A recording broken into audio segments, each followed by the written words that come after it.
ทุกท่านที่ติดตามในรายการพระไตรปิฎกลอยฟ้าครั้งนี้เป็นครั้งที่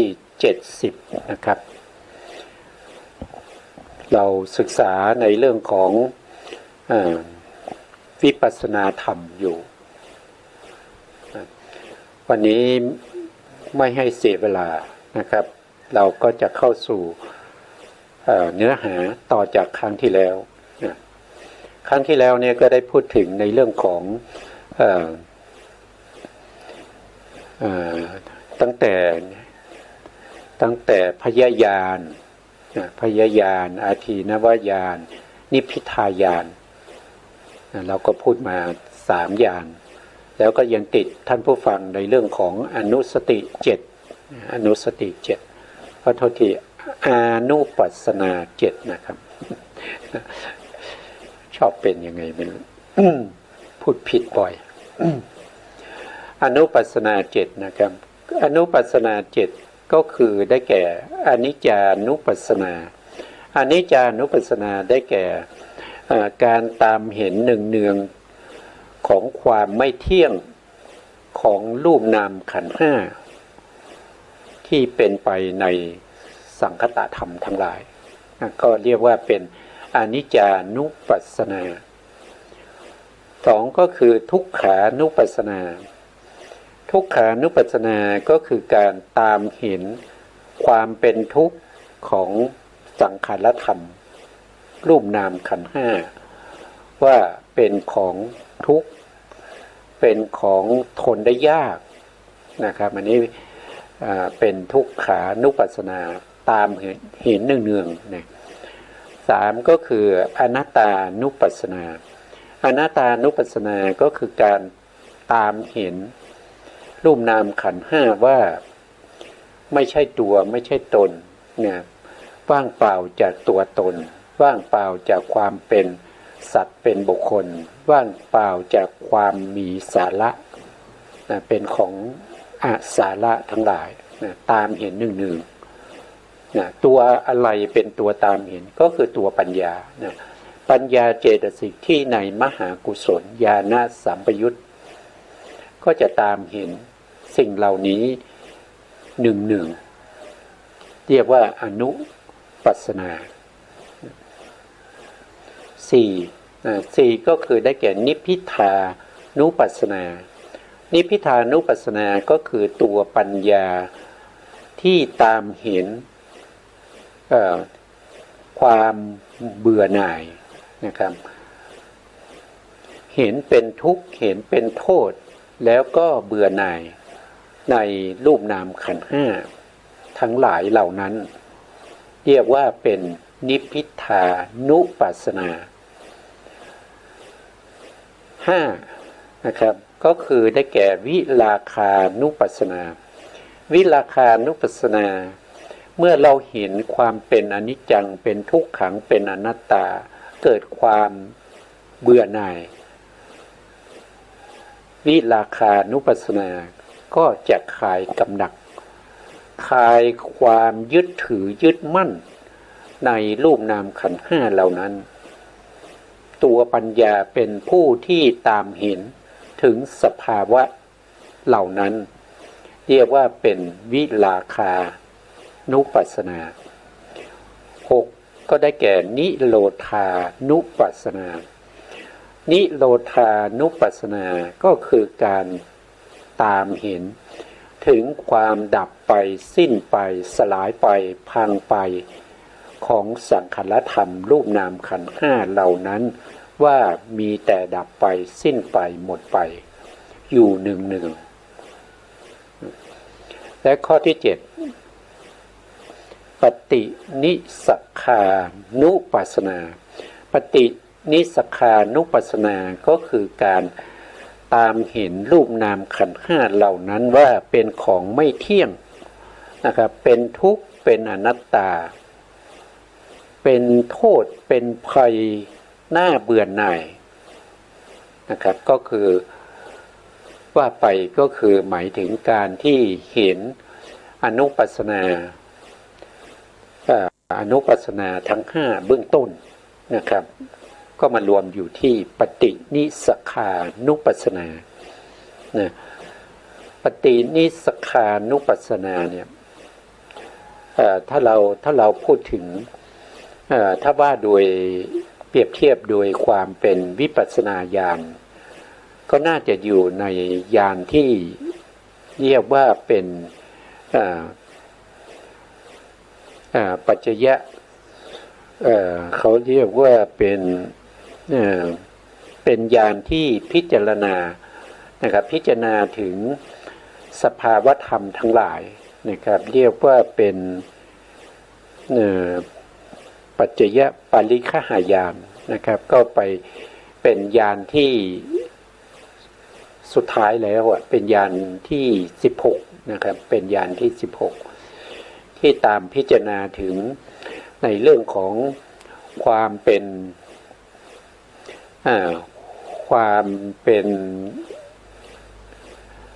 สภาวธรรมทั้งหลายที่ละไปได้นะครับเช่นกิเลสที่ละไปกิเลสที่เหลือนะครับหรือว่าตามเห็นมรรคเห็นผลเห็นพระนิพพานเหล่านั้นนะก็เป็นปฏินิสสขานุปัสสนา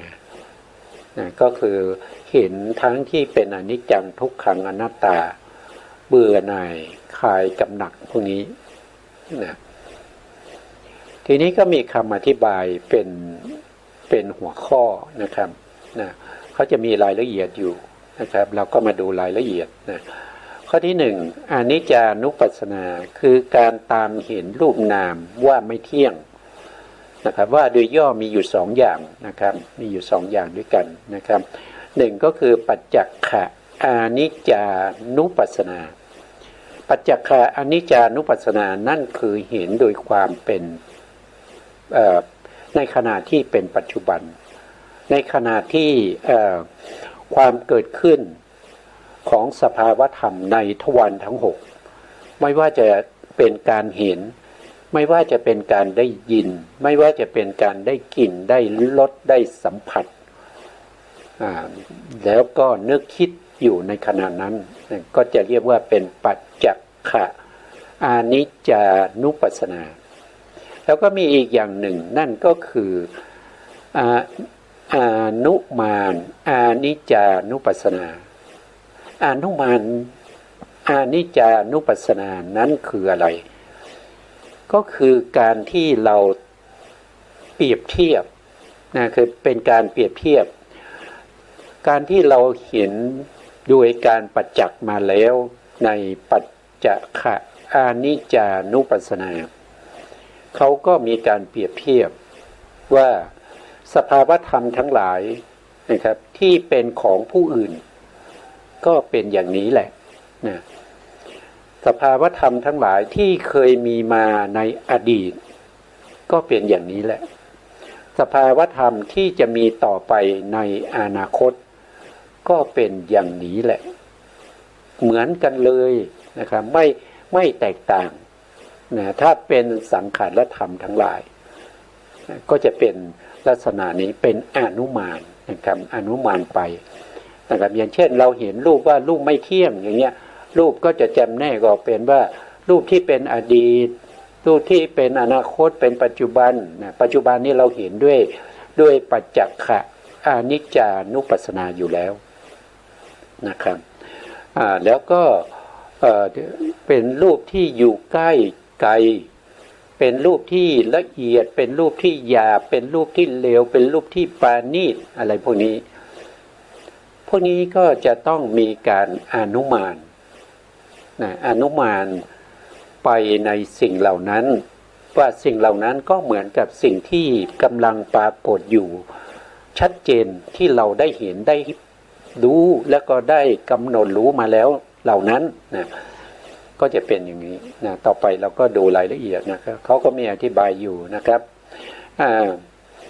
ปัจจักขะอานิจจานุปัสสนาได้แก่การพิจารณาเห็นรูปนามทางตาทางตานี่เห็นอะไร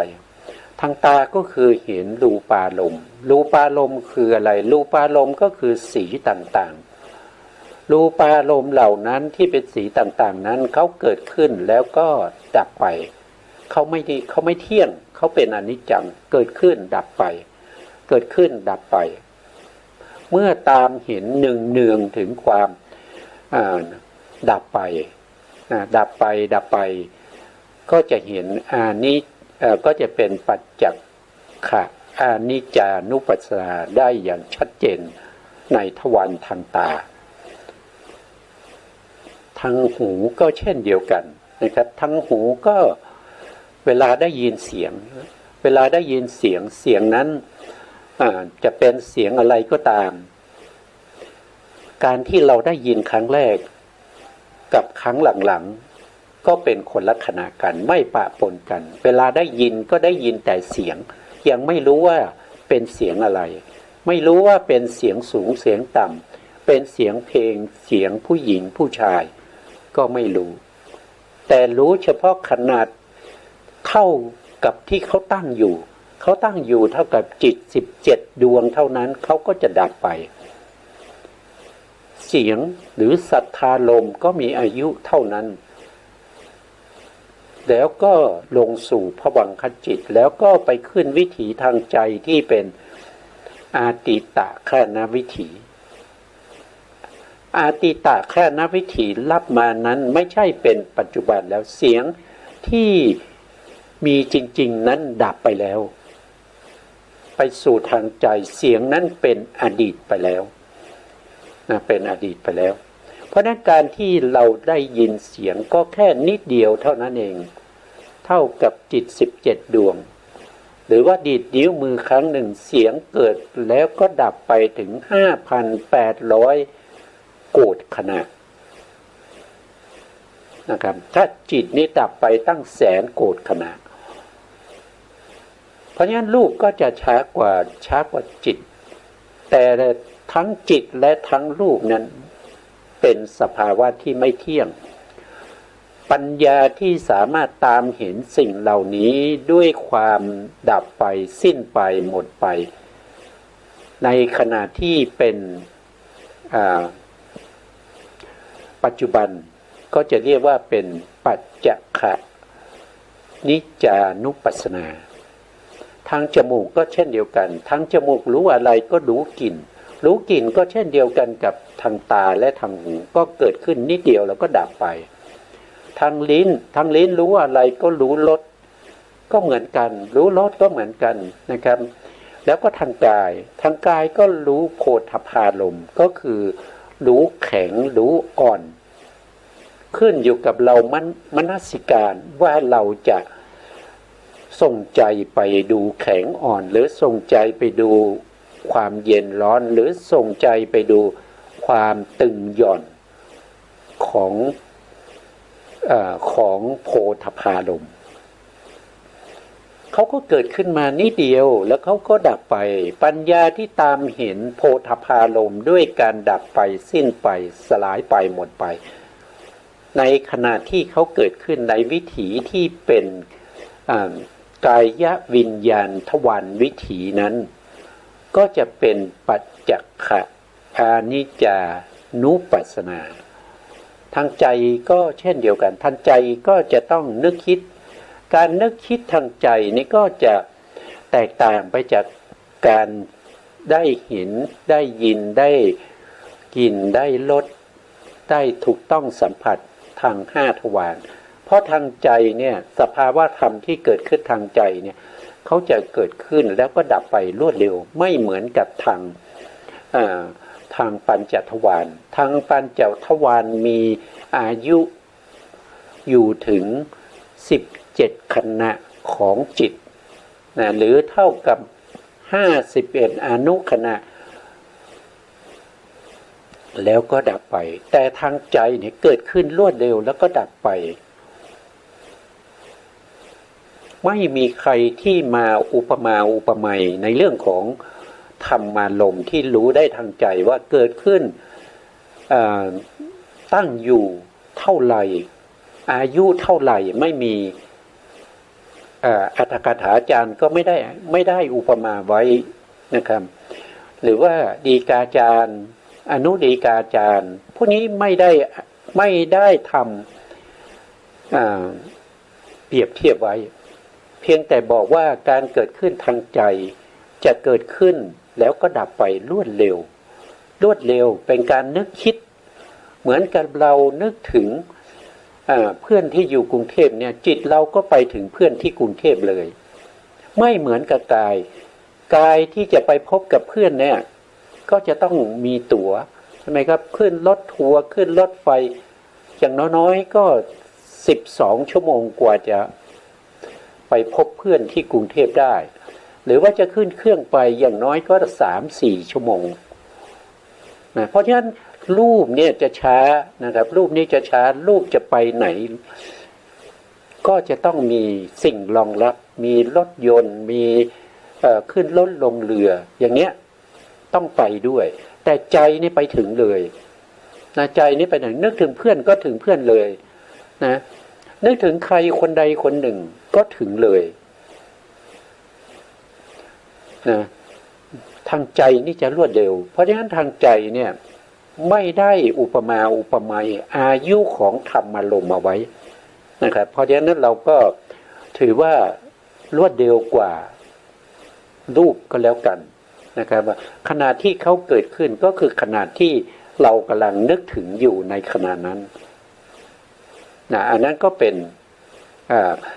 คือหมายความว่าเป็นสภาวธรรมที่เกิดขึ้นในใจอย่างยกตัวอย่างเช่นนะครับในขณะที่เราทะเลาะกับเพื่อนเราก็ส่งจิตเข้าไปดูใจเราทันทีเราก็จะเห็นว่าโทสะนี้เกิดขึ้นในใจของเราโทสะนี้เป็นสภาวธรรมที่หยาบกระด้างแล้วก็มาดร้ายอาฆาตเราเห็นขณะนั้นเราเรียกว่าเป็นปัจจขะอานิจจานุปัสสนาเพราะตัวปัญญาที่เข้าไปตามเห็น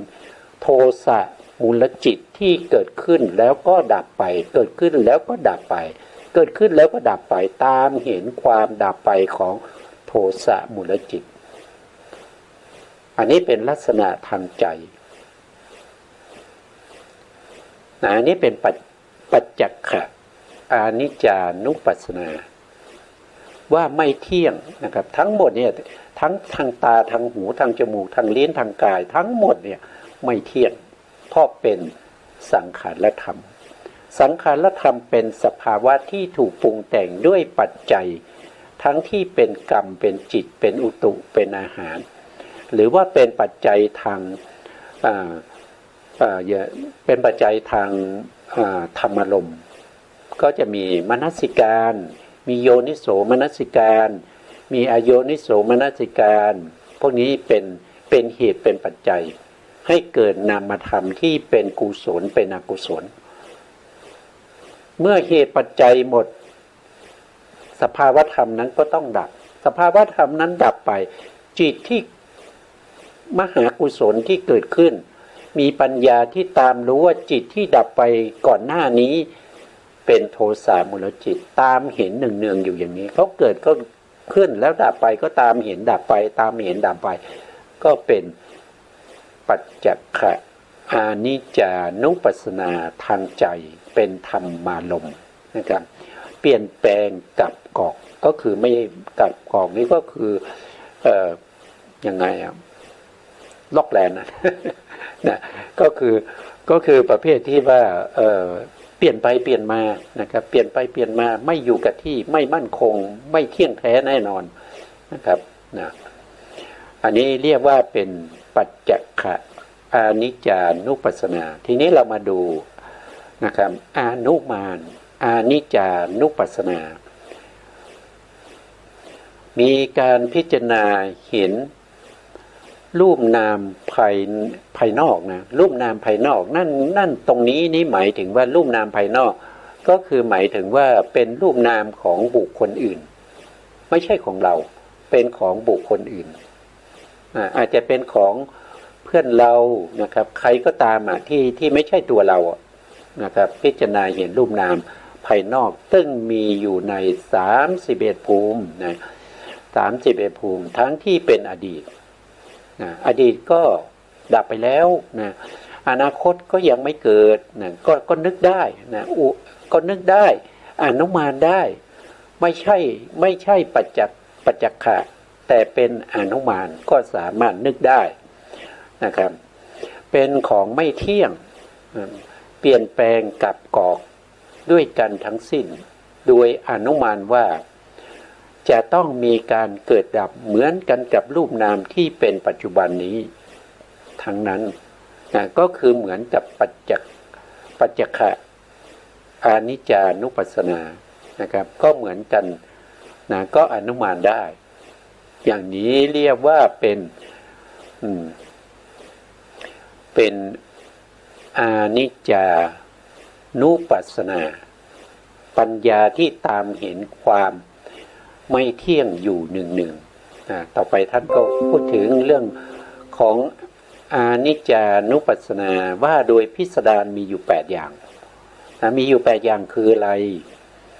คือพิจารณาเห็นรูปนามว่าเป็นของไม่เที่ยงเป็นของหวั่นไหวเป็นของผุพังเป็นของไม่ยั่งยืนเป็นของแปรปรวนเป็นธรรมดามีความเสื่อมไปนะถูกปัจจัยปรุงแต่งมีความตายเป็นธรรมดาอันนี้ทั้ง8นะครับ1ก็คือไม่เที่ยง2ก็คือหวั่นไหว3ก็คือผุพัง4ก็คือไม่ยั่งยืน5ก็แปรปรวนนะ6ก็คือเสื่อมไปนะ7ก็คือถูกปรุงแต่งด้วยปัจจัย8ก็คือมีความตายเป็นธรรมดาความหมายของอนิจจานุปัสสนาก็จะมีด้วยกัน8อย่างนะด้วยกัน8อย่างตามที่ท่านบอกว่าเป็นพิสดารนะครับมีอยู่8อย่างนี้นะเมื่อพิจารณาเห็นดังนี้แล้วก็ละนิจจสัญญานิจจสัญญาก็คือความนึกหมายความเคยชินความที่เราติดมาตั้งแต่อเนกชาติเห็นสิ่งเหล่านี้ว่าเป็นนิจจสัญญาจริงๆแล้วเป็นอนิจจสัญญาคือความสำคัญผิดว่าเป็นของเที่ยงเป็นของเที่ยงละความเห็นว่าเป็นของเที่ยงเสียได้พิจารณาเห็นรูปนามโดยความโดยอาการที่เรียกว่าอานิจจานุปัสสนาอานิจจานุปัสสนาในที่นี้เนี่ยเมื่อเราตามเห็นความไม่เที่ยงนะความไม่เที่ยงอยู่เนืองๆก็สามารถที่จะละคำว่านิจจสัญญาได้ละความเที่ยงได้นะครับตามที่เราเคยถือผิดมาตั้งแต่อาเนกชาติเมื่อเรามาเจริญวิปัสสนาเราก็จะได้รู้ความจริงเห็นความจริงเพราะถูกสังขารธรรมทั้งหลายเนี่ยหลอกเรามาเป็นระยะเวลาที่ยาวนานนะครับเราเจริญวิปัสสนาจนได้เห็นความจริงก็เกิดความสุขในใจนะครับเกิดความสุขในใจเกิดปิติเกิดความสุขเกิดความเอิบอิ่มในใจว่าเราได้เห็นความจริงอันนี้เป็นธรรมดานะครับธรรมดาต่อไปข้อที่2นะครับก็คือทุกขานุปัสสนาทุกขานุปัสสนาคือการตามเห็นรูปนามโดยความเป็นทุกข์นะครับโดยความเป็นทุกข์เป็นลูกศรเสียดแทงนะทนยากเหล่านี้นะมีอยู่2อย่างด้วยกันท่านบอกมี2อย่างนะครับก็คือปัจจักขะทุกขานุปัสสนาและอานุมานทุกขานุปัสสนานะมีอยู่2อย่างก็เช่นเดียวกันนะครับ2อย่างนะมี2อย่างนะครับก็คือปัจจักขะทุกขานุปัสสนาและก็อนุมานทุกขานุปัสสนาทีนี้ปัจจักขะทุกขานุปัสสนาก็ได้แก่การพิจารณาเห็นรูปนามทางตาเนี่ยก็ทวารเดิมนะครับก็คือ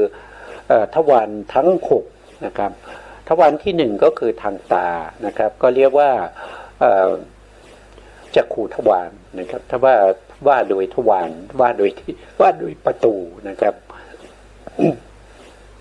ก็จักขุทวารโสตทวารกายทวารชิวหาทวารกายทวารแล้วก็มโนทวารนะครับก็จะมีอยู่ทั้งหมด6ทางด้วยกันก็ลักษณะก็เป็นไปเช่นเดียวกันกับอนิจจานุปัสสนาแต่ทุกขานุปัสสนาเห็นแตกต่างไปจากความไม่เที่ยงคือเห็นว่าทนอยู่ในสภาพเดิมไม่ได้เป็นสภาวะที่ทุกข์นะครับเป็นสภาวะที่ต้องเปลี่ยนแปลงไปนะเป็นทุกข์อย่างชัดเจนแจ่มแจ้งเห็นทุกข์อย่างชัดเจนแล้วก็แจ่มแจ้งด้วยนะครับชัดเจนแจ่มแจ้งนะครับเพราะเต็มไปด้วยความเบียดเบียนเดือดร้อนถูกปรุงแต่งมีความแปรปรวนอยู่เป็นนิด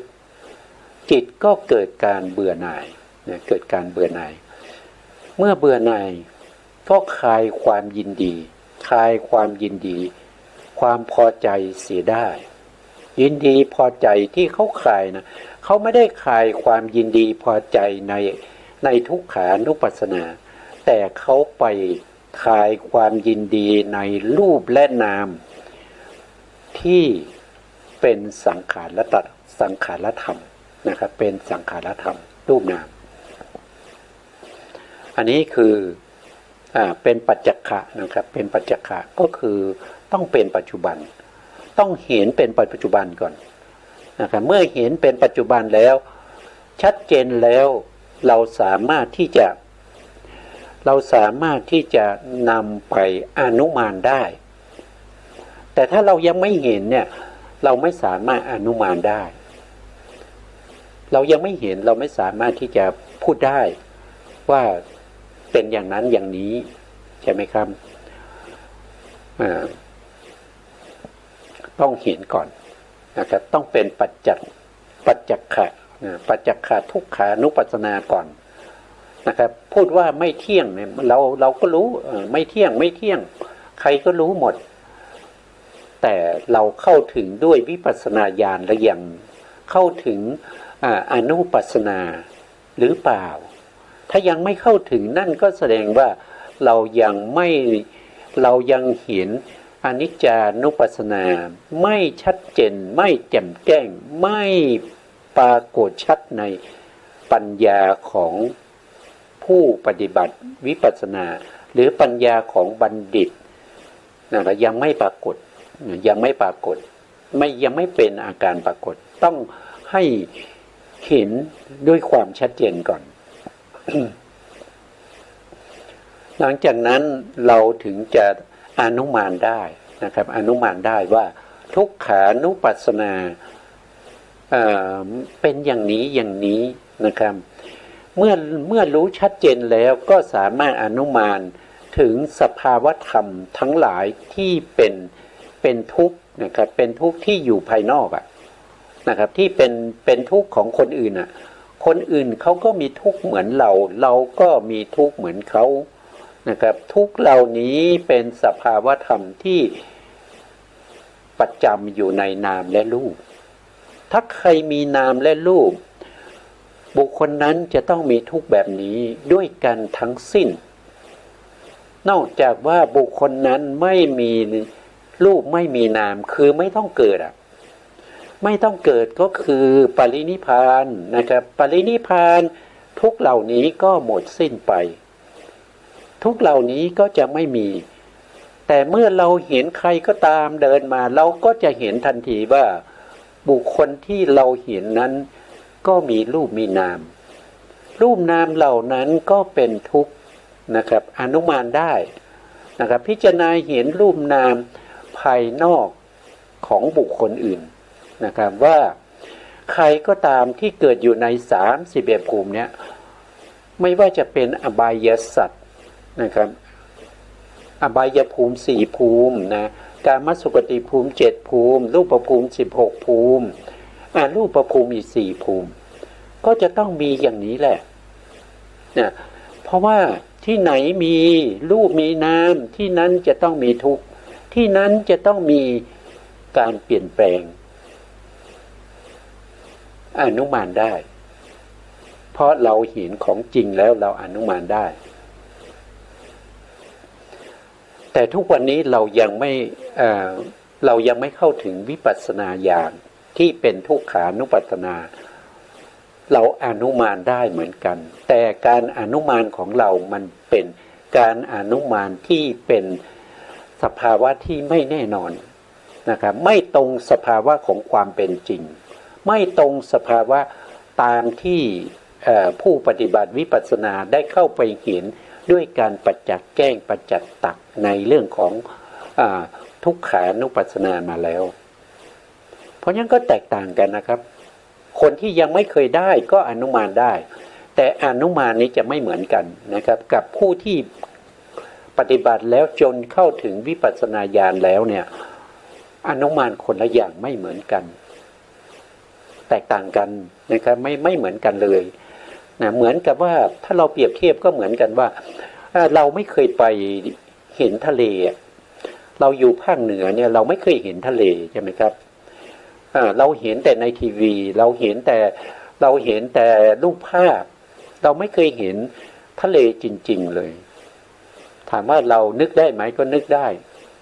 แต่การที่เรานึกเนี่ยเรานึกตามภาพใช่ไหมครับเราไม่ได้นึกตามความเป็นจริงเราไม่ได้นึกตามที่เราไปจับประจักษ์แจ้งด้วยการเห็นด้วยตาของเราก็จะแตกต่างกันเห็นด้วยภาพนี่ก็จะได้เฉพาะในส่วนที่ผู้ที่เขาถ่ายภาพมาให้เราดูเขาอยากจะให้ดูตรงไหนเขาก็จะถ่ายตรงนั้นมาให้เราดูแต่ไม่ใช่ที่เราไปเห็นด้วยตัวตนเห็นด้วยตัวของเราเองก็จะแตกต่างกันไม่เหมือนกันนะครับเพราะฉะนั้นวิปัสสนาญาณเนี่ยเป็นสภาวะธรรมเนี่ยมันก็จะแตกต่างไปจากที่เราพูดถึงอนุมานที่ว่าไปดูทะเลก็จะไม่เหมือนกันก็จะไม่เหมือนกันอนุมานในที่นี้ไม่เหมือนกันอนุมานที่นี้เขาอนุมานจากของจริงแต่เราอนุมานจากของที่เป็นรูปถ่ายของที่เป็นภาพยนตร์นะครับภาพยนตร์เนี่ยสามารถจะทำยังไงก็ได้นะครับสามารถจะทำยังไงก็ได้เหาะเหินเดินอากาศก็ได้นะครับเพราะฉะนั้นจะไม่เหมือนกันผู้ที่จะเข้าถึงวิปัสสนาด้วยการอนุมานเหล่านี้จะต้องผ่านสภาวะธรรมที่เป็นปัจจักษ์ของจริงมาก่อนนะถึงจะอนุมานได้ถึงจะเรียกว่าเป็นวิปัสสนาโดยตรงนะครับทั้งที่เป็นอดีตนะครับเป็นอดีตก็มีเป็นอนาคตก็มีอนุมานได้ก็เต็มไปด้วยทุกข์นะครับจะต้องแตกดับไม่สามารถที่จะทนอยู่ได้เหมือนรูปนามในปัจจุบันก็คือรูปนามปัจจุบันก็ทนอยู่ในสภาพเดิมไม่ได้ต้องแตกดับเหมือนกันนะครับสิ่งที่เราเห็นเราอนุมานก็แตกดับเช่นเดียวกันกับรูปนามที่เป็นปัจจุบันเหมือนกันนะซึ่งเป็นเหตุเป็นปัจจัยให้เกิดความเบื่อหน่ายคลายสัญญาวิปลาสสัญญาวิปลาสคือจำวิปลาสนะครับจำวิปลาสจำว่าเป็นอะไรจำว่าเขาเป็นสุขเรามีลูกมีนามเนี่ยมันเป็นสุขเรามีลูกมีหลานก็เป็นสุขเนี่ยนะจริงๆแล้วเป็นทุกข์นะครับเป็นทุกข์เพราะทนอยู่ในสภาพเดิมไม่ได้นะแต่เรามองไม่เห็นนะเรามองไม่เห็นเพราะว่าเรายังไม่เข้าถึงวิปัสสนาญาณต่อไปนะครับต่อไปเขาบอกว่าทุกขานุปัสสนานี้เมื่อกล่าวโดยพิสดารแล้วมีอยู่ถึง26อย่างด้วยกันนะครับที่เราจะสามารถเห็นได้อย่างใดอย่างหนึ่งของแต่ละท่านนะครับที่เข้าถึงวิปัสสนาญาณไม่ใช่ว่าคนเดียวจะเห็นทั้ง26นะครับบางท่านอาจจะมีบุญบารมีอาจจะเห็น 2-3 อย่างก็ได้นะครับแต่จะเห็นทั้ง26เลยในขณะที่เราเข้าเรากำลังเจริญวิปัสสนา ก็คงจะไม่มีนะครับก็คงจะไม่มีในขณะที่เราเจริญวิปัสสนาในแต่ละขณะเนี่ยเราก็มีอารมณ์อย่างเดียวเท่านั้นถ้าเรามีอารมณ์ที่เห็นว่ารูปนามเป็นทุกข์ก็เห็นรูปนามเป็นทุกข์บางครั้งนะก็เห็นเป็นโลกนะครับเป็นฝีเป็นดังลูกศรนะลูกศรนี่ไม่ใช่ลูกศรธรรมดานะครับลูกศรที่มันเสียบแทงอยู่ที่อกของเรานะเป็นที่คับแคบนะครับเป็นที่คับแคบมีอาพาธก็คือความเจ็บไข้ได้ป่วยนะ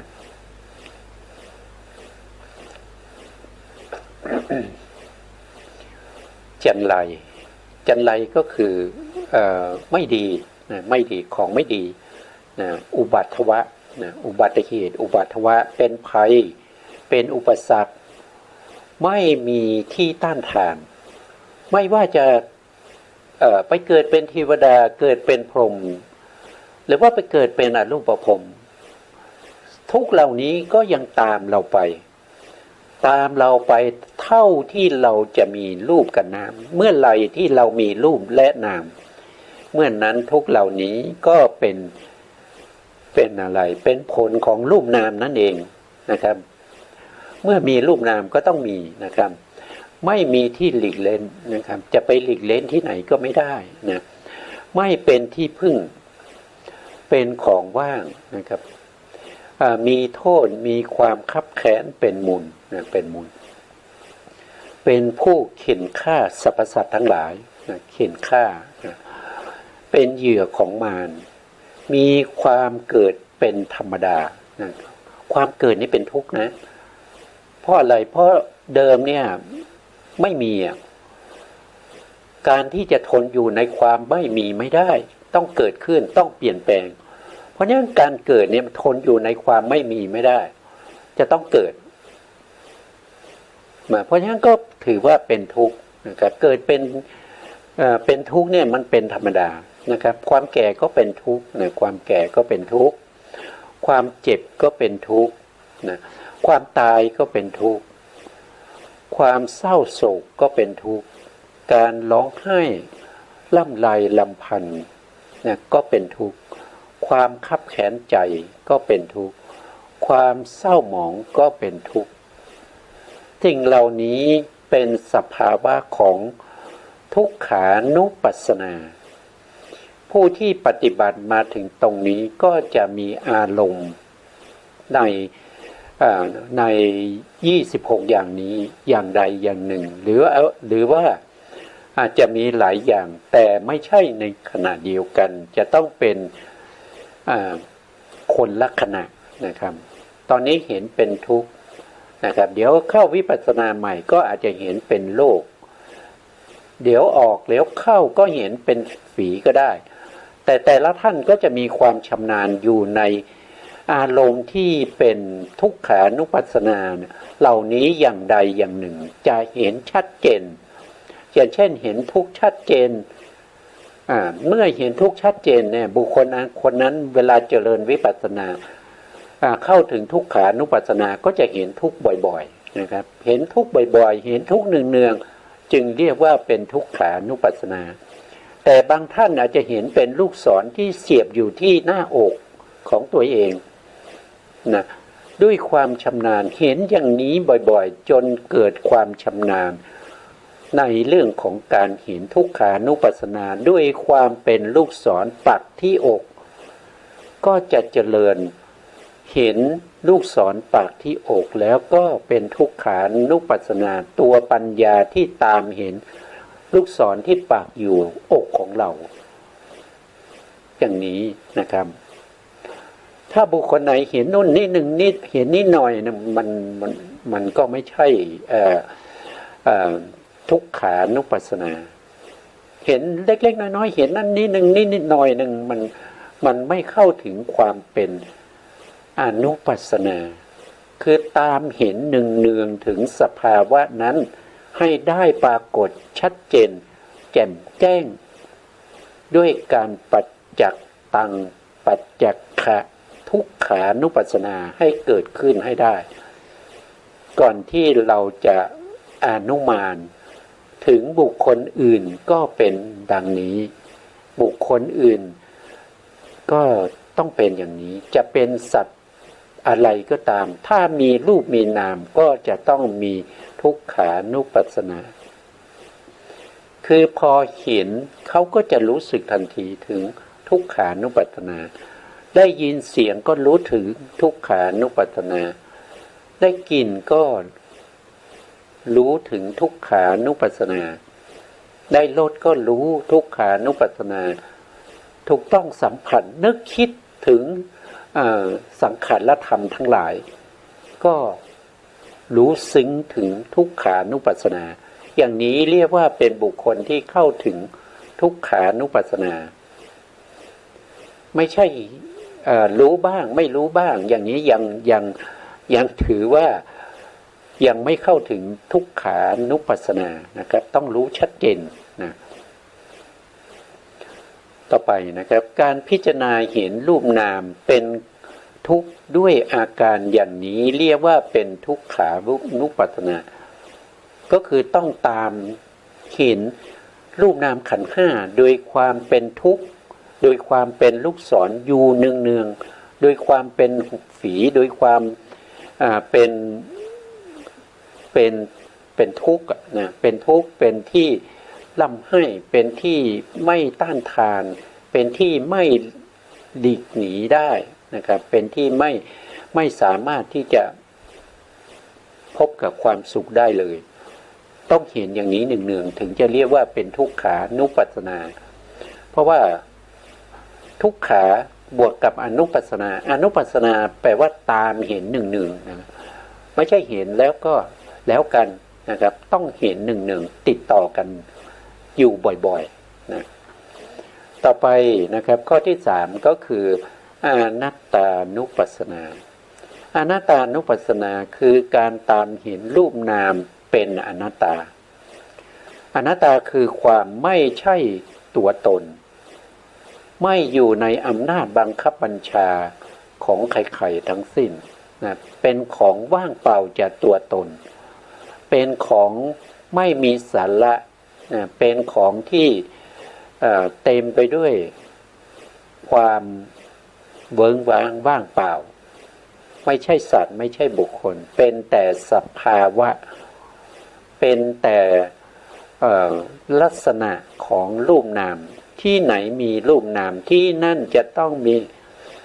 อนัตตาทั้งสิ้นนะครับโดยมีอยู่2อย่างเหมือนกันเลยมี2อย่างนะครับก็คือปัจจักขะ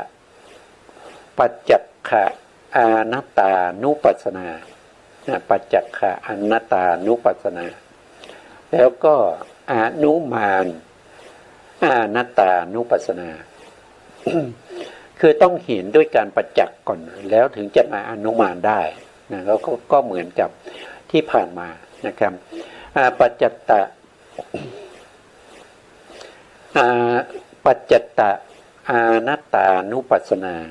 ได้แก่การพิจารณาเห็นรูปนามทางตาหูจมูกลิ้นกายใจเป็นอนัตตาไม่ใช่ตัวไม่ใช่ตนไม่ใช่ของใครเลยนะครับบังคับบัญชาไม่ได้เป็นของว่างเปล่าสูญจากตัวตนนะอันนั้นเรียกว่าเป็นอนัตตาอนุมานอนัตตาก็คือการพิจารณาเห็นรูปนามภายนอกนะครับเป็นภายนอกนะครับเป็นภายนอกซึ่งอยู่ใน31ภูมินะจะอยู่ในภพภูมิไหนก็ตามนะครับก็เป็นอนัตตาหมดนะถ้าไม่เป็นอนัตตาถ้าจะให้เป็นอัตตามันก็ไม่มีนะครับมันก็ไม่มีจะไปมีที่ไหนล่ะนะครับเพราะว่า31ภูมิเป็นที่เวียนว่ายตายเกิดของสัตว์ทั้งหลายนอกจาก31ภูมิแล้วจะไปเวียนว่ายตายเกิดที่ไหนแม้กระทั่งหลุดออกไปจาก31ภูมินี้เข้าสู่ปารินิพพานปารินิพพานก็เข้าสู่พระนิพพาน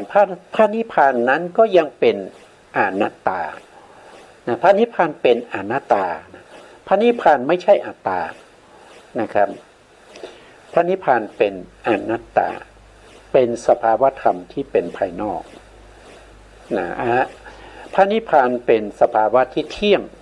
พระนิพพานเป็นสภาวะที่สุขแต่พระนิพพานเป็นอนัตตาไม่ว่าจะเป็นภายในภายนอกทั้งหมดเนี่ยก็เป็นอนัตตาถ้าเป็นรูปนามขันธ์ห้าทั้งที่เป็นอดีตอนาคตนะครับก็เต็มไปด้วยความเป็นอนัตตาล้วนแต่ไม่ใช่ตัวไม่ใช่ตนบังคับบัญชาไม่ได้ไม่สามารถที่จะกำหนดกฎเกณฑ์ให้เขาเป็นไปตามที่เราต้องการได้ที่ไหนมีรูปนามที่นั่นจะต้องมีอนัตตาอยู่เสมอเพราะว่าอนัตตาเป็นเครื่องหมายเป็นลักษณะของรูปนามของรูปนามที่เป็นสังขารธรรมเมื่อเราเห็นทั้งที่เป็นปัจจัตตักนะครับแล้วก็อนุมานได้ตามวิปัสสนาที่เป็นอนัตตานุปัสสนาอนัตตานุปัสสนาก็จะมีสภาวะของความเป็นอนัตตาอยู่6อย่างนะครับมีอยู่6อย่างคือพิจารณาเห็นรูปนามโดยความเป็นอย่างอื่น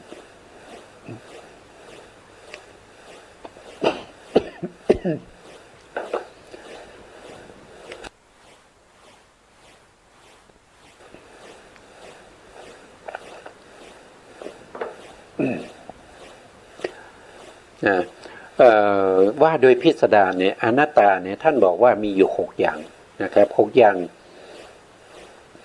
คืออะไรบ้างนะครับเราก็มาดูนะครับที่ท่านอธิบายไว้ว่าพิจารณารูปนามโดยความเป็นอย่างอื่นเป็นอย่างอื่นนะไม่ใช่เรานะเป็นอย่างอื่นไปเลยนะเป็นของแตกสลายเป็นของเปล่าเป็นของศูนย์เป็นอนัตตาและหาแก่นสารมิได้นะก็จะมี6อย่างนะ6อย่างคือ1เป็นอย่างอื่น2คือแตกสลาย3คือเป็นของว่าง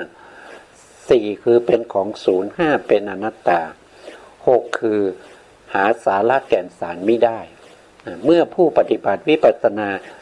กรรมฐานพิจารณาเห็นรูปนามโดยลักษณะเช่นนี้ก็จะละอัตตสัญญาอัตตสัญญาก็คือความจำว่าเป็นตัวเป็นตนเป็นของเราสามารถจะบังคับบัญชาใช้สอยได้ตามที่เราต้องการอันนี้คือวิปลาสนะเป็นอัตตวิปลาสจำผิดนะคือสำคัญผิดว่าเป็นตัวเป็นตนเป็นเราเป็นเขาเสียได้นะเมื่อเข้าถึงอนัตตานุปัสสนาเนี่ยสามารถที่จะละวิปลาสได้นะครับวิปลาสก็คืออัตตวิปลาสนั่นเองสามารถละได้นะการพิจารณาเห็นรูปนามโดยการพิจารณาเห็นรูปนามด้วยอาการอย่างนี้เรียกว่าเป็นอนัตตานุปัสสนาต่อไปในข้อที่4นะครับนิพพิทานุปัสสนานะคือการเห็นรูปนามเป็นของน่ากลัวเป็นทุกข์เป็นโทษแล้วเกิดความเบื่อหน่ายนะตรงนี้นิพพิทาก็คือตัวเบื่อหน่ายแต่ตัวเบื่อหน่ายจะเกิดขึ้นได้จะต้องเห็นรูปนามเป็นของน่ากลัวนะครับเป็นทุกข์เป็นโทษเป็นภัยนะเป็นสิ่งที่เต็มไปด้วยความทุกข์นะครับจึงเกิดความเบื่อหน่ายเมื่อเกิดความเบื่อหน่ายนั่นแสดงว่าก็ถึงนิพพิทานุปัสสนานิพพิทานุปัสสนาก็มีอยู่2อย่างก็เช่นเดียวกันก็คือปัจจักขะนิพพิทานุปัสสนา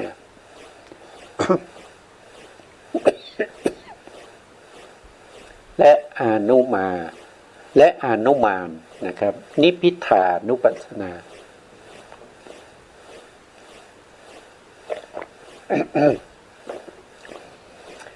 เนี่ยเห็นถึงความทุกข์เลยนะมีรูปมีนามนะครับก็มีโรคภัยไข้เจ็บนะครับมีอาการคันคอ นะครับไม่รู้เป็นโควิดหรือเปล่านะครับก็คงไม่เป็นนะครับเพราะว่าไม่ได้ออกจากบ้านไปไหนเลยนะครับอยู่แต่ในบ้านนะแล้วก็ฉีดวัคซีนจริงๆแล้วก็ไม่ได้ป้องกันนะครับติดได้อยู่นะเท่าที่ดูจากข่าวนะก็ยังมีผู้ที่ฉีดวัคซีนครบแล้วก็ยังติดอยู่ยังติดโควิดอยู่บางท่านถึงจะตายเลยนะ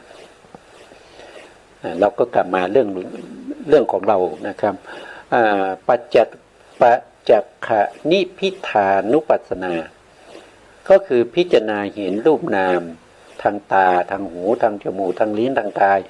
ที่ท่านพูดถึงรูปนามทางตาทางหูทางจมูกทางลิ้นทางกายทางใจเนี่ยให้เราเข้าใจว่าท่านพูดถึงว่าเป็นปัจจุบันนะครับเป็นปัจจุบัน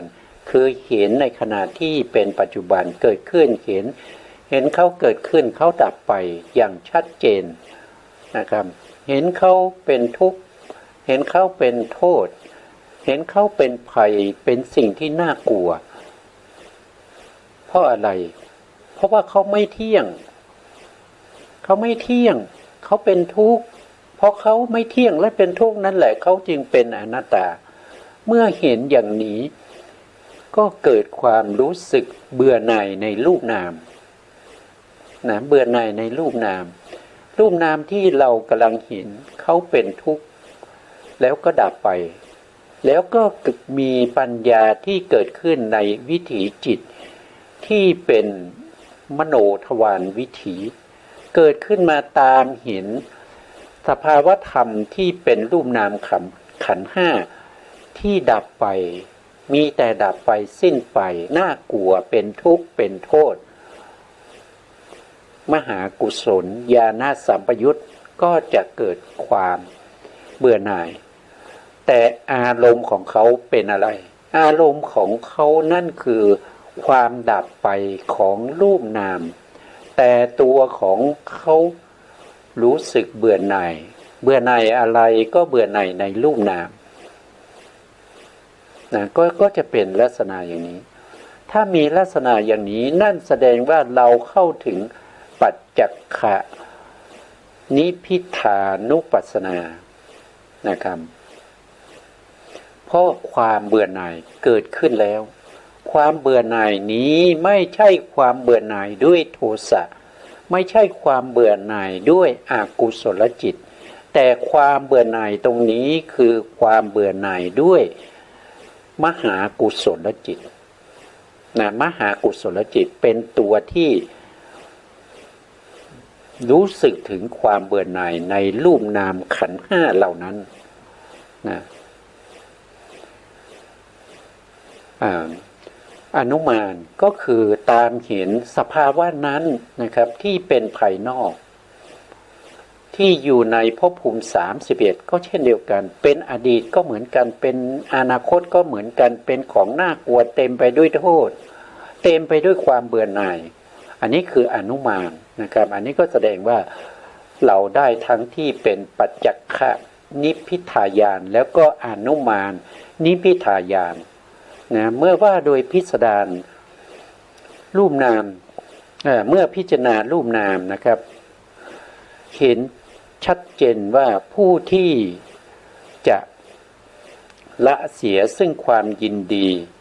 คือสัพปิติตัณหาก็คือยินดีติดใจเอิบอิ่มใจอยู่ในสภาวะที่เป็นความยินดีชอบใจด้วยโลภะคือตัณหานะครับยินดีชอบใจเพลิดเพลินอยู่ในกามคุณห้าอันนี้เป็นเรื่องของวิปัสสนาญาณที่6ก็คือนิพิทานุปัสสนานะครับส่วนข้อที่5เราก็ต้องเอาไว้ในโอกาสต่อไปนะครับเพราะว่าวันนี้เวลาเราหมดนะเวลาเราหมดก็ต้องปฏิบัติตามสัญญานะครับก็คือต้องคืนเวลาให้ทางสถานีไปนะสุดท้ายนี้ขอบพระคุณพระครูสมุทรวิสุวัฒน์วรกิจโจผู้อำนวยการสถานีวิทยุเพื่อการศึกษาพระพุทธศาสนาและวัฒนธรรม FM 104.5 เมกะเฮิรตซ์วัดฝายหินจังหวัดเชียงใหม่และขอบพระคุณพระครูปริยัติยานุศาสตร์ ขอบคุณท่านผู้ฟังและผู้ชมทุกท่านที่ติดตามในรายการพระไตรปิฎกลอยฟ้าพบกันใหม่ในโอกาสต่อไปครับวันนี้ลาไปก่อนครับสวัสดีครับดีของตนเชื่อจะล